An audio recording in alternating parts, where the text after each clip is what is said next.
What would you do if you stopped a kidnapping, only to realize you'd just stepped into something far more dangerous? Welcome back to MovieNest, the place where we don't just explain movies, we pull you right into the middle of them. Today's story is packed with mystery, danger, and twists that'll keep you guessing till the end. It all begins quietly. Jack Reacher, a tough, silent guy with a sharp eye, is flipping through records at a music shop. Nothing unusual, until a car suddenly crashes just outside. Glass shattered. Screams, and then, a kidnapping attempt right in front of him. But here's the twist. The target isn't Reacher. It's a young man named Richard. Reacher steps in without hesitation. Fast, efficient, brutal. He saves the boy, and the two of them escape. Richard is shaken. He tells Reacher this isn't the first time he's been followed. People have come after him before. Reacher doesn't want to get involved. He never does. But something about this feels off. Turns out, Richard's father, Zachary Beck, isn't your average businessman. On the surface, he runs a luxury rug company, but the armed guards and high-level security surrounding his home tell a different story. It's too much firepower for a man just selling carpets. Reacher agrees to take Richard home, but at the gate, they're stopped by Beck's muscle, Holly and Duke. Both look like they've seen violence up close. Once inside, Reacher starts watching, like he always does. Beck's men begin digging into Reacher's past. Meanwhile, Reacher gets Richard talking. What Richard shares is heartbreaking. 5 years ago, he was kidnapped and tortured. He even lost an ear. His mother died when he was a child. And his father? Cold and distant. Art is the only thing that brings him peace. Eventually, Reacher meets Beck. The conversation is tense and calculated. Beck is clearly trying to size him up. And then he offers Reacher a job, or role on his security team. Reacher agrees, but not for the reasons they think. That night, long after everyone's asleep, Reacher makes his move. Quietly, he pulls a phone from a hidden pocket in his boot. He's not acting alone. Flashback to a few days earlier, Reacher had caught a young pickpocket on a bus, but instead of turning the kid in, he gave him some cash and took his phone. Why? To make a single, important call. He dialed Warrant Officer Powell from the 110th MP Special Investigations Unit, the team Reacher once served with. He asked Powell to trace a suspicious license plate. Powell found nothing yet, but promised to keep digging. But instead of a call back, Reacher gets a knock at his door. 3 DA agents show up, Susan Duffy, Villanova, and Stephen Elliott, and they drop a bombshell. Zachary Beck, the so-called rug dealer, is under suspicion for running a major drug operation. And it gets worse. A young woman named Teresa was sent in undercover by the DA, planted inside Beck's warehouse, but she's vanished. No trace, no backup, no answers. Duffy fears something terrible has happened, but without evidence, they can't move. That's where Reacher comes in. She needs him to go undercover and find the girl. Back at Beck's estate, Reacher starts snooping. He remembers a strange mark he saw earlier on the shed floor. That night,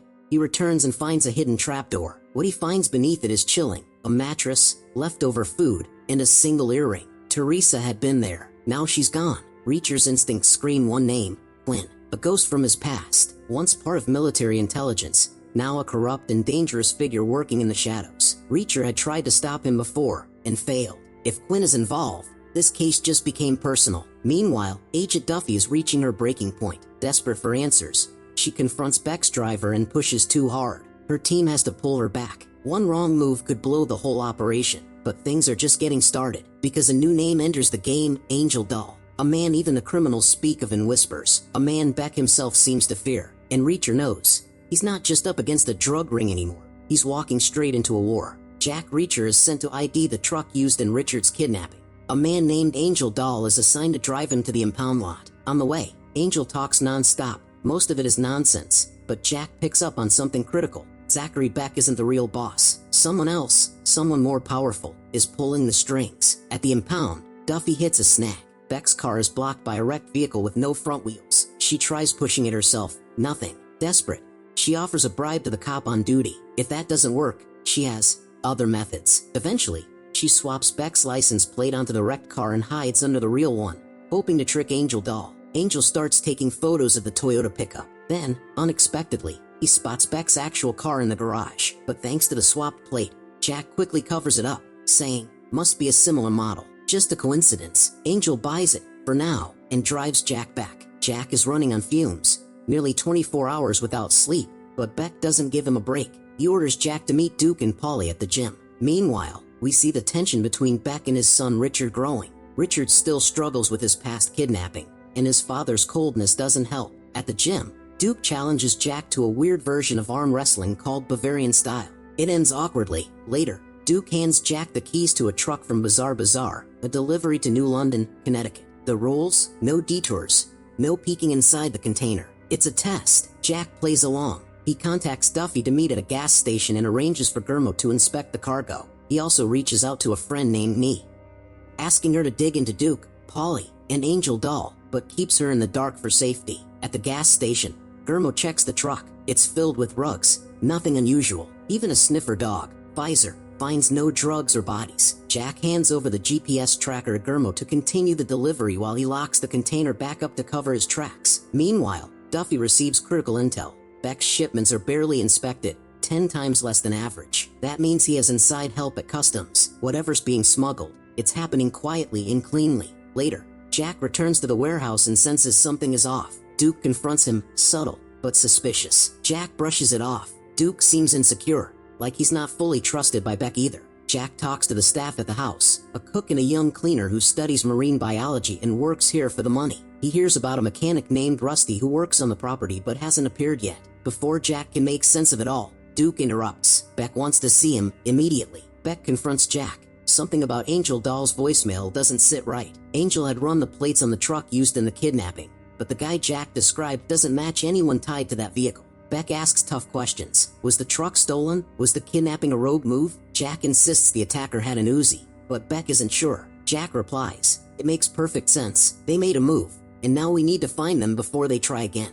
Frustrated, Jack adds, my job is to protect you and your son, but I can't do that if you keep me in the dark. Beck glares at him. We're done. Jack Reacher has found himself surrounded by some truly dangerous people. One of them is Duke Chapman, a former cop, now Beck's violent enforcer, with a rap sheet that reads like a horror story. But there's one name that shakes Jack to the core, Quinn, a man he thought he had dealt with years ago, a man who should be dead. Knowing time is critical, Jack contacts Duffy and arranges to meet at a hidden spot south of Beck's estate. He needs fresh clothes, a vehicle, and a way to sneak back into the Bazaar Bazaar warehouse to clean up the mess, specifically Angel Doll's body. Jack swims across a cold, white stretch of water to reach the rendezvous. Duffy is waiting, ready. As they drive together, Jack opens up a little. He still doesn't fully understand how Beck's operation works or how Quinn fits into it, but he knows Quinn once sold classified information to enemy governments. More than that, Quinn hurt someone Jack deeply cared about, Domenick Cole. Jack had failed to stop him once. He won't fail again. At the warehouse, before hiding Angel's body, Duffy uses his fingerprint to unlock his laptop and resets the password for later use. They stash the body inside a massive shipping container and throw away the key. Jack also takes Angel's gun, just in case he needs it later. But things get tense. 2 drivers from Beck's New London team arrive unexpectedly, returning a delivery truck. If they spot Jack and Duffy, everything could collapse. Thinking quickly, Jack distracts them just long enough for him and Duffy to disappear. Once safe, Jack returns to the estate, quietly swimming back and slipping into his room undetected. The next morning, Beck and Duke are frustrated. 2 key men, Ballinger and Squire, have gone missing. Jack, of course, knows why, but plays dumb. He offers to help with the shipment, hoping it will give him more insight into Beck's operation, but Beck still doesn't trust him enough. Instead, he tells Jack to babysit Richard and take him into town. During their time together, Richard finally opens up. He tells Jack about Julius McCabe, the real boss behind everything. It was McCabe who kidnapped Richard, and Polly who beat him and locked him in a trunk. Richard also reveals something more disturbing. His father was dealing drugs long before McCabe came into the picture. Now, McCabe controls it all. Jack offers him hope. If you want to disappear, he says, I can help you. Meanwhile, Duffy and Gurmo are staking out the docks. They believe they've spotted Julius McCabe, but they're wrong. It's actually Lieutenant Francis Xavier Quinn, Jack's most dangerous enemy. Duffy sends the photo to Elliot, who's still watching Beck's driver. The driver, meanwhile, is quietly planning his escape. Back at the estate, He Jack tells sees Duffy Beck to and send a Duke fake heading out. email from The bait Angel Doll. worked. Duffy had sent a fake email from Angel Doll's account, tricking Beck into thinking the kidnappers were hiding at a remote DEA safe house. Jack grabs Angel's gun, pretends he needs to use the bathroom, and joins the 2 men. On the drive, Jack watches Duke closely. Duke constantly belittles Zachary and Richard, showing no respect. Zachary, as usual, stays silent and detached. When they arrive at the fake location, Zachary remains in the vehicle while Duke and Jack go inside. Duke is bloodthirsty. I want every last one of them dead, he says. Send a message, but Jack stays calm. Then, with a sudden move, he turns his gun on Duke. Finger off the trigger, Jack says. Now tell me, where's Teresa Daniel? Duke doesn't flinch. McCabe's a killer. I cross him, I'm dead. The worst you can do is arrest me. Jack narrows his eyes. He's not here to make an arrest. Jack and Duffy race out. 8 men had just ambushed them. The last attacker blew himself up with a grenade, just like the one that had killed Richard's bodyguard. But in the chaos, one of the men dropped something, Angel's gun. That confirmed it. Angel had been working against them the whole time. He was a traitor, and when the original kidnapping plan failed, they switched tactics. Jack also noticed something familiar about 2 of the attackers. They looked like the same men they'd switched trucks with a few days ago. Back at base, Jack apologizes to Duffy for destroying the DA's safe house. He had no choice. It was the only way to erase any trace of Duke's murder. They begin examining photos Duffy and Gurmo had taken of a massive shipment that passed through Maine, through the Bizarre Bazaar. In the pictures, Jack spots someone he instantly recognizes, Mabe. But Mabe is just an alias. His real name is Quinn, the man Jack thought he had killed years ago. When Duffy tries to ask about Jack's past with Quinn, Jack shuts down. The silence frustrates Duffy, and eventually Jack agrees to open up. He flashes back to a time before the 110th Unit existed, when he was still working solo. His commander, General Leon Garber, had partnered him with Sergeant Dominique Cole for an investigation. At first, Jack wasn't thrilled. He liked working alone, but Cole quickly earned his respect. She was sharp, strong, and had the instincts of a great detective. Cole was the one who theorized that their target, Specialist Roland Gowski, wasn't acting alone. She suspected he was being coerced and that his drops were happening in a local park. Together, they ran a stakeout. When they spotted a suspicious trash can, Cole realized the real drop site had been the newspaper stand. That level of observation impressed Jack. They eventually confronted Gowski. When pressed, he confessed he'd been manipulated. Jack and Cole learned someone had taken his daughter to force him to cooperate. He described the terror of being told to lie, smile, and pretend everything was fine, while his child's life hung in the balance. Cole pushed for names. Gowski finally broke. The man behind it all was Xavier Quinn. Quinn was leaking military secrets, and with help from Private Anthony Frescone, who clearly admired Cole, they tracked down a buyer named Safwan Qasim, a member of the Syrian military. Jack, Cole, and Frescone got into a fight with Qasim's men and managed to arrest him. Jack used leverage. Since Qasim had attacked U.S. personnel on American soil, they could deport him or worse, unless he cooperated and helped them get Quinn. While Jack handled logistics, Frescone finally asked Cole to dinner, on Jack's advice. Just flowers. No dancing. Once Qasim was processed, they verified the documents Quinn had sold were real. Cole and Frescone moved to arrest Quinn, but that's when everything fell apart. Cole radioed in, got him cuffed, but Jack immediately sensed something was wrong. She'd called him sir, something she swore never to do. She'd been caught. Quinn had taken her. Jack knew she was likely being tortured. He and General Garber tracked Quinn to a remote house in the woods, far enough to avoid attention. Jack didn't wait for backup. He went in alone.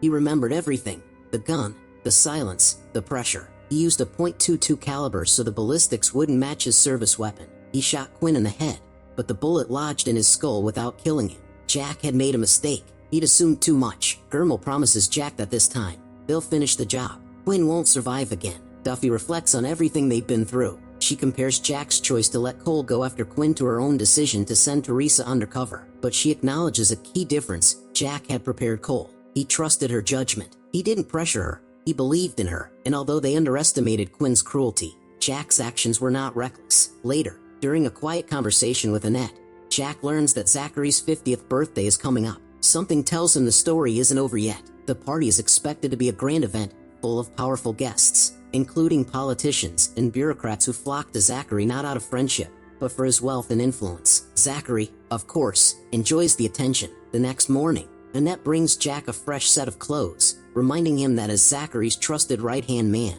appearances matter. Ironically, the new clothes look exactly like Jack's usual style. Simple, practical, no nonsense. Just like him. Later, Jack steps outside to give Richard some boxing lessons. "What if I hurt you?" Richard asks nervously. Jack chuckles. "You're kidding, right?" He teaches him the basics, how all the power comes from the legs, how to plant your stance, pivot, and strike with purpose. "The weaker guy needs to land the first punch," Jack says. "Tell him you'll hit on 3, and then hit on 2. Richard asks, "What if I'm not the weaker guy?" Jack responds with a smirk. "You will be." Their training session is interrupted. Richard is told to step aside, urgently. Jack is briefed. Someone was sent to recover Angel Doll's laptop from the Bizarre Bazaar, and the tracker shows it's now located at a tubing facility they own off Route 26. But the laptop's app only shares real-time location, and unfortunately, 3 of Mabe's men are already en route. Jack calls Duffy. They're tracking Angel Doll's laptop. You need to get out, now. The tubing facility appears closed,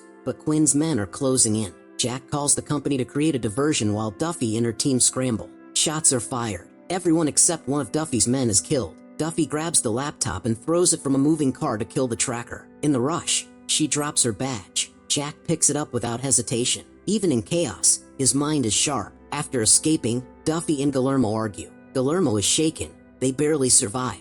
He questions if this mission is even worth it anymore. But Duffy, driven by guilt over Teresa and a sense of duty, refuses to quit. Her conviction moves Guillermo, and he agrees to push on. Back at Beck's estate, Harley ropes Jack into cleaning up the aftermath of a warehouse ambush. Jack helps him dispose of the bodies. As they work, Harley talks endlessly about hiring dishonorably discharged soldiers and about how the tides at Beck's private beach are strong enough to wash away anything or anyone. Jack quietly takes note. Later, Jack checks in with Duffy, making sure she and Guillermo are safe. Duffy says they're planning to investigate the addresses found on Angel Doll's laptop, warehouses linked to Beck. Jack warns her to be extremely careful now. After the warehouse ambush, Beck and Quinn will be more cautious. Jack also lets her know that he found her badge during the escape and hid it in a pillowcase in his room. Their call is cut short. Beck needs Jack to handle 2 men sent by Quinn, men who are suspicious about Beck's handling of recent events, especially the DA debacle. During the interrogation, they exchange sarcastic insults over coffee,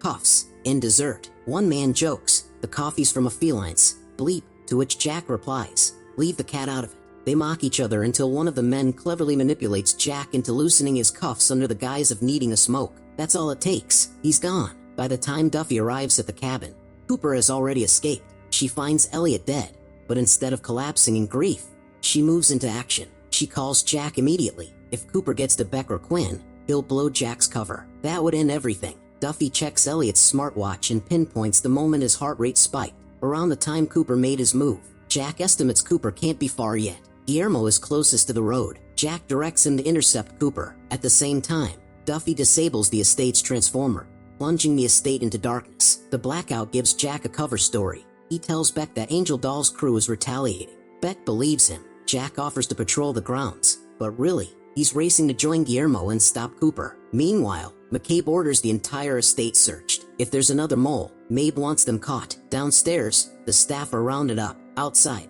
Jack tells Guillermo to pull his car into the middle of the road. Why? Guillermo asks. "We're going to flip it." Jack replies, "I'll do 90% of the work. You just put your weight behind it."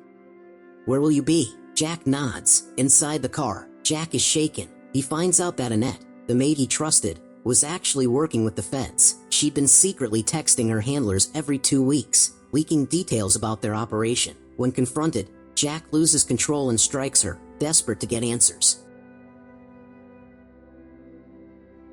Later, as Jack and Harley are dumping Annette's body, Harley keeps talking, completely unaware of Jack's rising fury. Jack finally snaps and punches him, letting out some of the pain and rage he's been holding in. Meanwhile, Richard checks in on Jack. Jack tells him he's no longer afraid of Polly, but promises never to underestimate him again. Jack calls Duffy to report Annette's death and reveals she was an ATF agent. This confirms his suspicion. McCabe is using Beck's rug business to smuggle weapons. The next day, Jack and Beck are called to a warehouse where a major weapons deal is about to go down, likely between Mabe and some Russian buyers. Duffy warns Jack not to go, but he's still haunted by Annette's betrayal and death, and he knows he has to see this through. As they prepare to meet the boss, Quinn mocks Jack, not realizing who he really is. He threatens Jack and almost pulls the trigger, furious that someone so close was actually an undercover threat. Then enters McCabe, and introductions are made. Jack, still using a fake identity, keeps his cool. Tension rises as Quinn meets with Taktarov, a dangerous Russian mobster. Taktarov is furious about recent delays in Quinn's shipments and threatens to kill him if it happens again. After the meeting, Quinn tells Harley to check on their Arlington contacts. On the drive back, Beck finally opens up to Jack. He reveals that years ago, when Quinn moved his operation to the East Coast, he was broke. No bank would give him a loan, so he made a deal with the Russian mafia. In return, they helped him kidnap Richard and forced Beck into helping with gun deals. Beck admits he's always been involved in the weapons trade. Quinn didn't corrupt him, just exploited him. With Quinn planning a massive arms shipment to the Middle East, bad weather in the Red Sea now threatens everything. Meanwhile, Duffy and Gilmo are trying to locate Teresa. They find the tailor who made a special dress for her, and while he refuses to give them an address, he does hand over a burner phone number. As danger tightens, Jack and Richard talk again. Jack confesses his full plan to rescue Teresa and bring Quinn down. Richard, who is always under Quinn's control, quietly decides to support Jack without revealing his identity. Back in Virginia, Quinn's men capture Officer Powell, the man who ran Jack's license plate. They begin torturing him for information. Jack finds out and calls a contact in the 110th to try and save him. But things are moving fast and turning deadly. Quinn storms into Beck's house in a rage, accusing him of tipping off the army. When Beck mentions Jack's military past, it finally clicks for Quinn. Jack is the threat, though he still doesn't remember being shot in the head by him. He realizes Jack's true identity. Later, Quinn makes a disturbing threat.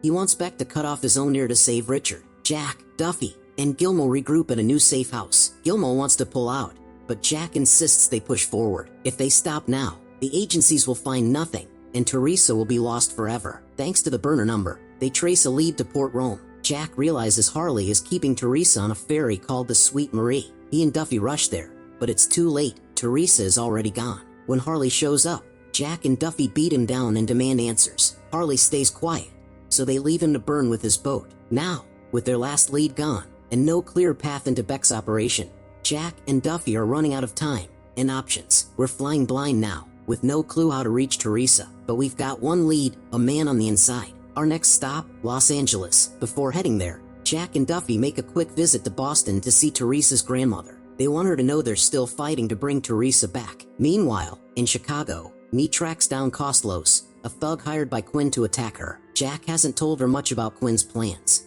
so she takes matters into her own hands, scaring, beating, and squeezing the truth out of him. Nee heads to Maine with the new intel, while Jack and Duffy land in LA to confront Paul Beck. He runs a legitimate business, or so he claims. Jack accuses him of money laundering, but Beck insists he's done nothing wrong. In a shocking twist, Beck reveals he's already mutilated himself, cutting off his own ear to prove loyalty to Quinn and protect his son, Richard. But Nee warns him, Quinn always gets rid of people once they're no longer useful. With the big arms deal approaching, both Beck and Richard are in danger. If Beck wants to survive, he has to cooperate. Unfortunately, Quinn has already sidelined him. He only knows the buyers are arriving at a private airfield. Beck agrees to try and dig deeper. Finally, we see Teresa, captive, humiliated, and barely holding on. Her captor taunts her, saying she's been kept nice for the buyers. Meanwhile, Guillermo guesses that the private airfield might be Sanford's Seacoast Regional Airport. Duffy confirms with the FAA that something's happening there. Nee pulls Jack aside to ask how he feels involving her and Duffy in something so personal. Jack admits he trusts them all but knows he must keep emotions separate from the mission. At Beck's house, he shares a deeply emotional moment with his son. It's raw and heartfelt, a father finally acknowledging his mistakes. Later, Beck learns that the arms deal will go down at Bullhead Salvage Yard. During his birthday party, he secretly passes the location to Jack, but Duffy and Guillermo stop Jack before he can act. They want to involve the ATF, saying it's too dangerous to go in alone. ATF Chief Sears is furious for being brought in so late. He shuts Jack and the team out of the operation. Jack warns that Richard might be in danger, but Sears refuses to listen. Back at the safe house, Duffy reminds Jack not to let his need for revenge cloud his judgment. Teresa's life is still at stake. The ATF sets up at the salvage yard. Jack, suspicious, sets up a sniper position, but when he calls Nee, she drops the bomb. The Real deal is happening at Beck's estate, not the salvage yard. It was all a setup. Quinn is punishing Beck, suspecting he's a snitch. Using a clever trick, Jack manipulates a surviving truck driver to send Quinn a fake message saying Beck is dead. Quinn believes it and focuses on impressing the buyers. Jack and the team infiltrate the estate using Quinn's own trucks. Inside, chaos erupts. Duffy saves Teresa just in time, taking down the buyer and his guards. Quinn panics, kills the buyers, and steals their money. In desperation, he grabs Richard as a human shield. Beck, hearing the chaos, sacrifices himself so Richard can grab a weapon and fight back. As bullets fly, it's a final showdown. Russians arrive to collect their cut. Emotions explode. Past wounds reopen. But justice, or vengeance, finally catches up to Quinn.